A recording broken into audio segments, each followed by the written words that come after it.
Hello everyone, in this video I will tell you about 5 mistakes that's stopping you from progressing.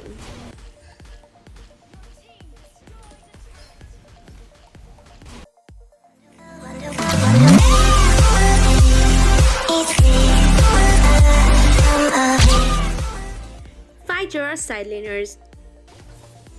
You do not roam after clearing the wave. For fighters or sideliners, one of the biggest problems is you tend to stay in the same lane forever. After clearing your waves, you do not stay there and wait till the next wave arrives. You need to be doing something productive. Go ahead and help your jungler clear camps, check out for ganks, objectives, or try to harass enemy jungle.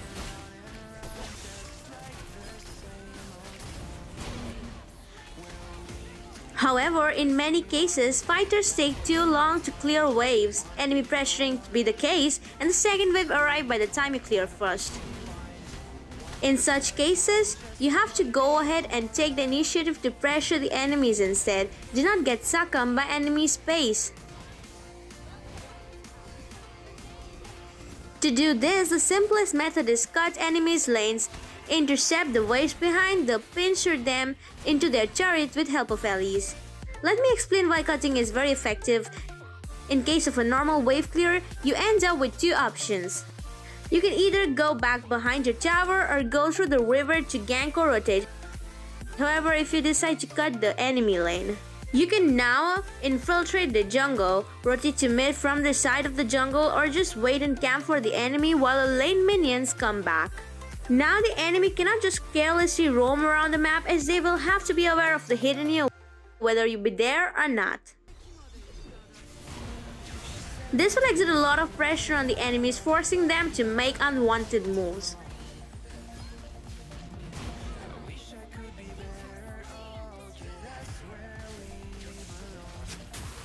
Mid laners or mages.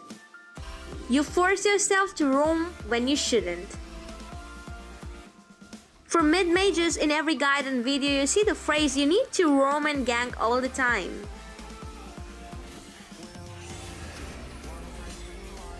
While it's important and true, but this forces not so experienced players into moving or roaming when they're not supposed to do. Since you all know when mid lane needs to roam, as soon as they clear their lane, you start wandering around aimlessly after clearing the lane. This is bad roaming. Not only your roam bears no fruit, but at the same time you end up losing your farm in the mid. This is way hamper yourself more than you help your team, so rather than roaming aimlessly, do it with the proper aim.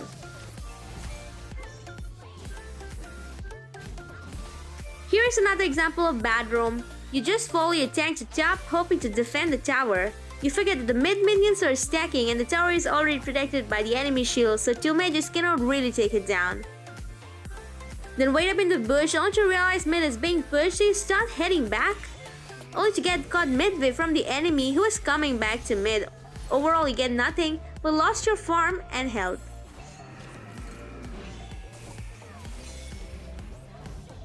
Before starting to roam, check out whether the enemies are heading, how far the fight has progressed, and how you will be able to reach to have any impact on the team fight. If you do not see a positive outcome from those questions, do not roam. It's useless to leave your lane to arrive when the fight is already over.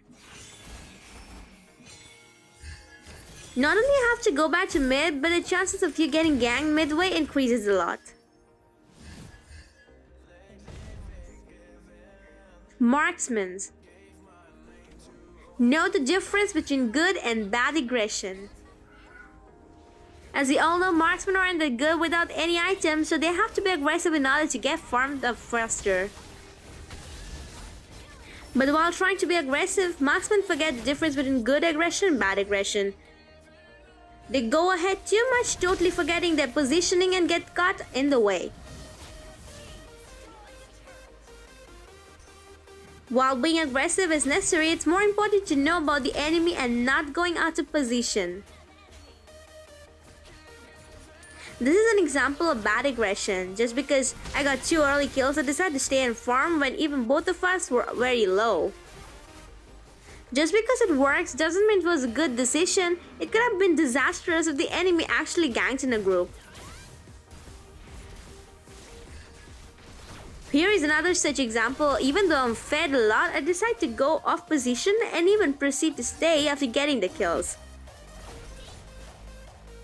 The greed ended up giving just an easy shutdown to Zilong, but be aggressive, but first check your positioning. If you try to farm from Moontage worthy clips, chance of you might end up in somebody else's Moontage. Tanks or support. Do not babysit the mid laner the whole game. For support tanks, since you generally go mid lane to protect the mages, they subconsciously develop a mindset that you are their protector. But you should know one big thing, that you are not just the protector of the mid laner, but for the team.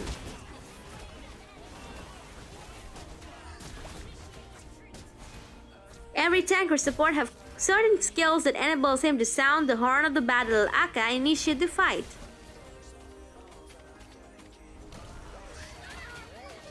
You should not just babysit the mid laner, but use your initiating skills to create opportunity of diversion for your team to strike.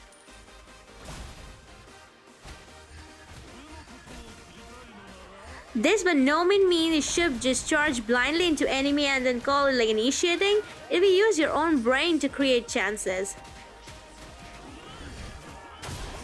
On a good initiate, none of the enemies will be separated from your team, but your damage dealers will be able to freely attack.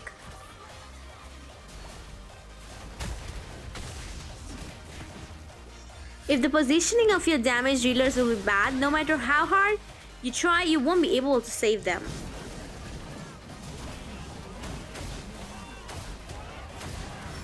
Another thing, many tanks often forget this and follow the mid laners roam. Whenever the mid laners go, the tank or support follows.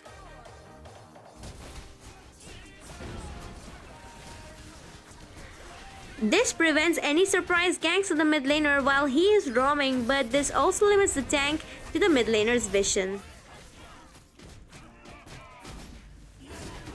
You end up being a puppet of mid laner, mindlessly following him rather than taking your own decision and making the team follow you. Again, your primary job is to create opportunities, chance in which your allies can freely attack while having minimal risk of getting caught off guard.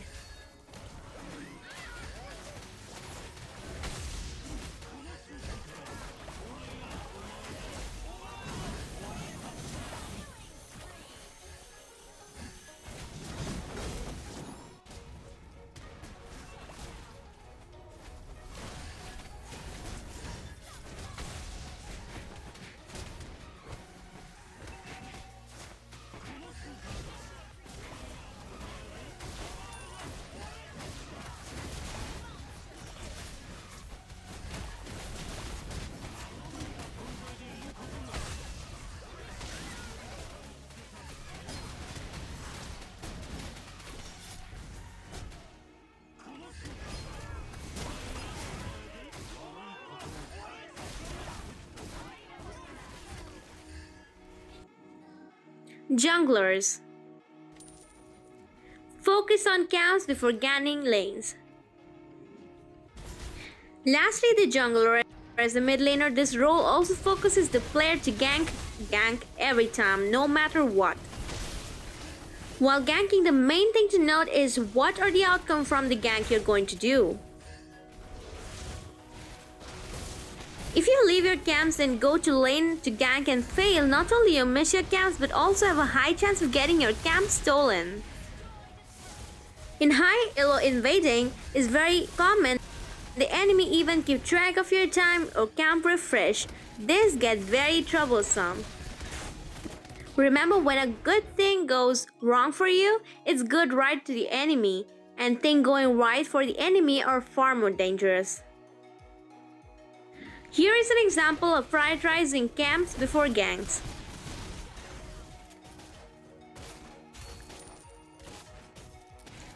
The reason not to sit Zilong on the bot lane was because I would never reach there in the first place. Then I see Godot get pulled into the tower again. There is literally nothing I can do that will save him.